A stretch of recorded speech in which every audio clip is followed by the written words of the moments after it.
that's how, because I interviewed for my LGBTQ PhD study, 1,612 LGBTQ Mormons and former Mormons by survey, and several of them recounted sobbing on their wedding night after having sex with their spouse because they were repulsed by the person they were having sex with. And by the way, we always forget the straight spouse. Imagine being a woman, for example, who wants to be adored and loved and cherished by your husband.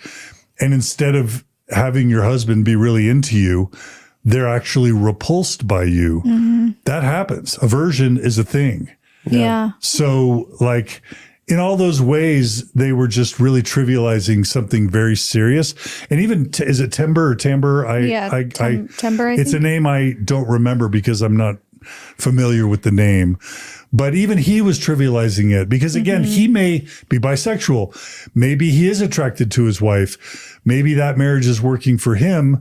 And maybe it's okay, but even he should be able to realize there's likely a bell curve and that he's probably on the side of the bell curve, unless he's lying to everyone, he's probably on the side of the bell curve where he's able to do it. But he should still be able to say, this works for me, but don't try this at home, because 70% of these mixed orientation marriages fail. And even if they don't fail and end in divorce, and even if they don't end in divorce, they're loveless, in many cases, loveless, sexless, miserable, unsatisfying marriages. Not all of them, but most of them. Yeah. And I just wish they could have said, hey, you know what? This works for me. This works for a minority, but we acknowledge the Mormon churches, the carnage, because the more, I don't know if you guys know this, Jonathan, I don't know if you know this. The Mormon church used to, let's say it's the 1970s, 1980s, 1990s. A young gay man gets off his mission, goes to his bishop, says, Bishop, I'm gay. I thought my mission was going to cure me. It didn't. What should I do? Mormon bishop, by the book, would say, marry a woman, have kids, it'll go away. And so thousands and thousands and thousands of Mormon men married women, gay Mormon men, married women at the suggestion and advice of their Mormon bishop. And then kids get involved. The marriage ends catastrophically. There's infidelities, there's misery, there's depression. And that's why there's been a 70% divorce rate. And if Tamber and Cardin and Kwaku are going to be public advocates for mixed orientation marriages, they should learn that history and at least acknowledge it and say, warning, if you do this, high risks for you, for your spouse, for the children that come out of it. That doesn't mean they're all failures and they're all miserable, but they should know enough of the history to be responsible. And they're not. Right now, they created some follow-up videos basically saying that what we said is that Tamber's kids shouldn't exist or something, some weird, strained interpretation. We're not even criticizing Tamber for his decision. We're just saying, don't be realistic. Don't recommend it to other people. Right. Get informed before you start talking about it like a great thing to be gay and to marry a straight person of the opposite sex. Right. Well, it's also something that the Mormon church promotes. When something works for you, it's a gift from God, and that means it's possible.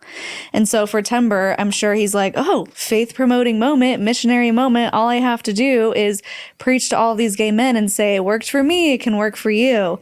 That's like his selling point. It would make sense that he would only see things from that perspective, because you're taught that when something works for you, it's a blessing from God, and it should strengthen your testimony. And so it makes sense to me why they're not giving those caveats, because it totally just dethrones the whole argument of it works. They would have to admit that sometimes it doesn't work. Yeah. And I think that would be too much for them.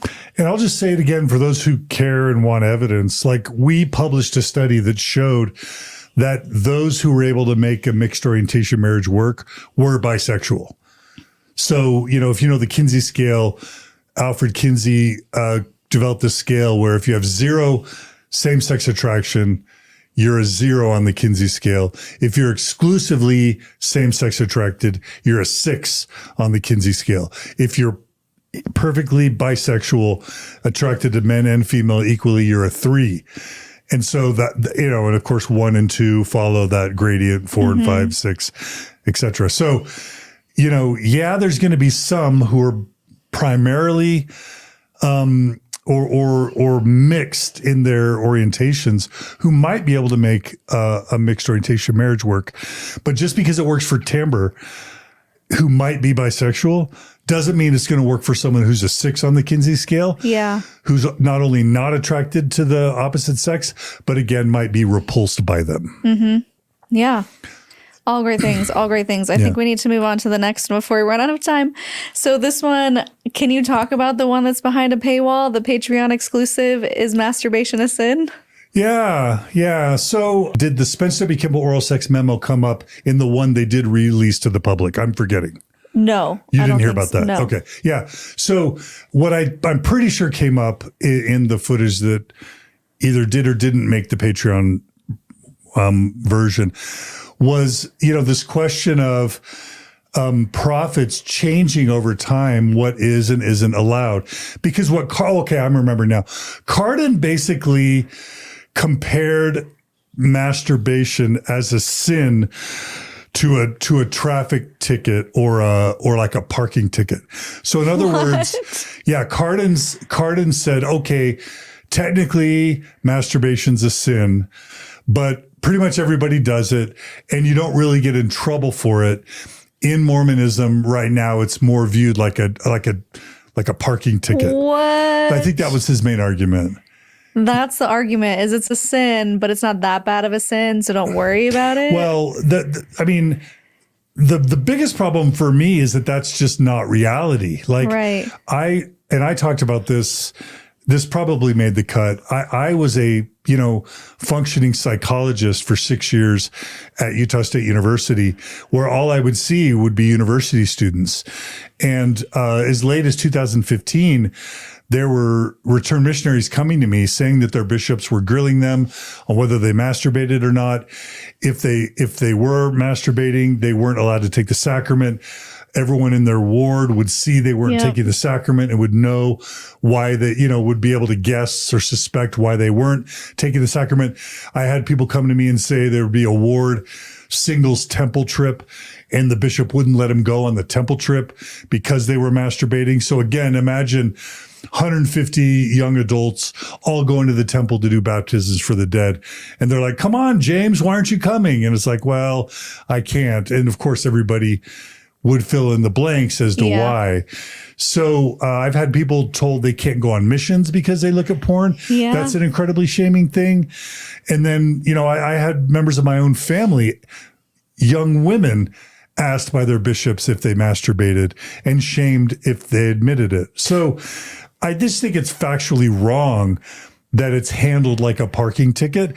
I think it's not as bad as the LGBTQ suicide epidemic, but I think there are young men and young women all throughout the Mormonism as currently as 2024, who to this day are being shamed, punished by Mormon bishops and grilled by Mormon bishops for porn and masturbation. So does a Mormon have to tell their bishop every time they masturbate? It depends on the bishop. So that's the thing. Cardin probably referenced a bishop that was like, don't worry about it, you're fine. But even that, like, even if you believe that there are bishops out there that don't care, and there are Mormon bishops who don't care, that doesn't speak to all the bishops that do care. Yeah. And there are bishops that will ask you, and they will punish you if you admit to it, which puts you in the position of either having to lie or admit to it and then face the consequences. I don't know if that answers your question. It sure does. Yeah, thanks. And that actually doesn't even speak to the doctrine itself, because just because some bishop says it's okay doesn't mean the church says it's okay. The church says absolutely not. I mean, the church, was it Spencer W. Kimball who said if you masturbate, you'll probably become a homosexual in this, the masturbation leads to homosexuality. Yeah. Yeah. And so the church absolutely does not say that they're okay with masturbation. So yeah, that's definitely something that is anecdotal, and probably he just had a good bishop. Well, I do think over time the church does sometimes improve. And I'm guessing that that the church, because of the internet, because of podcasts and YouTube channels like yours, like mine, the church is realizing they're losing youth and they're looking super cringy. Yeah. Like Sam Young's movement to like shame the church out of having these one-on-one worthiness interviews between Mormon bishops and 12-year-old girls, where Mormon bishops sit alone with a 12-year-old girl and ask her where she touches herself and how often. I'm guessing that these protestations against the Mormon church are leading the church to kind of chill out on the masturbation problem. So that's a positive thing. But what they have never done is make a blanket statement. It's okay now. Don't worry about it. You can't get in trouble for it.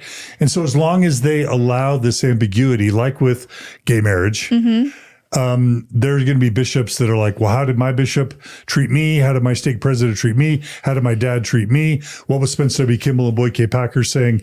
When I was a young man, I'm going to enforce that as bishop. So until the church fixes the problem, it's still a huge problem. Yeah. So the next one is women and men are equal in the church. Yeah. And and you said that 2 of the Mormons stay behind, Kwaku and Bella. And all the ex-Mormons stayed behind. All the ex-Mormons stay behind. Which was a super cringy moment. Yeah. So then the Mormons came out and it's the dudes and they're like, yeah, I mean, not technically equal, but totally equal. And it was just kind of like, no, better. They're like, us men get frustrated that the women get treated better than the men. Wow. That's how it ended. Jeez. I don't remember delusion. that part. I wonder like favoritism. I wonder if that was cut because I don't remember them saying That's right at the very end of the segment. You'll hear Cardin saying, sometimes we get frustrated with preferential treatment, you know? Yeah. Oh my gosh, my jaw's on the floor. That's my memory. If I've got that wrong, you can correct us in the comments. My jaw's on the floor. Yeah, wasn't there someone that they referenced? I forget who, that they have a social media following. Yeah. They're like, she's got such an influence. If she put out an Instagram post, it would probably have more pull than if the prophet. Everyone was like, okay, we don't even know this chick. Yeah, that was weak.